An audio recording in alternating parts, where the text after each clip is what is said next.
அவட்ட கணக்கு கேட்டேன், அவ தப்பா சொன்னா, அதுதான் அடிச்சேன். ஜீரோயில 1 போமான்னு கேட்டேன். அதுக்கு அம்மா என்ன சொன்னாங்க? ஜீரோயில 1 போகன்னு சொன்னாங்க. அப்போ ஜீரோல 1 போகாதோ? ஏ, அவதான் பட்டிக்காட்டுக்காரி, அவளுக்கு அறிவே கிடையாது. அவ அப்படி சொல்லுவா. நீ படிச்ச விவரம் உள்ளவ தானே, அது எப்படி ஜீரோயில 1 போகும்? கடல்ல கப்பல் போகுது, வானத்துல ராக்கெட் போகுது, தண்டவாளத்துல ட்ரெயின் போகுது, ஒட்டு மேல பஸ் போகுது. கேவலம் ஜீரோல 1 போகாதா? எம்மா, எதுல எது போனாலும் ஜீரோயில 1 போகாது.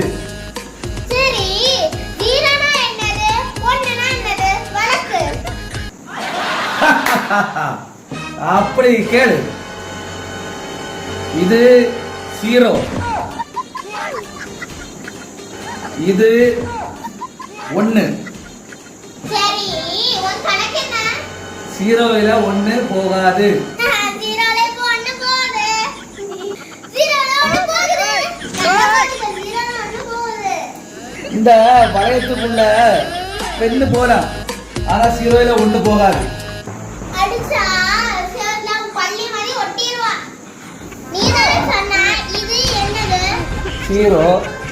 அப்ப இது என்னது? 1 அப்ப ஜீரோல 1 போகுதா? போகுது. நீ இந்த அடக்கமடக்கறி கோயால்வி கேட்டு அம்மால கைய வச்சா சோந்த வசதி வச்சு உன்னை கொன்னிடுவேன். அதுக்கு மேலே பண்ணுவேன். சரிம்மா, சரி.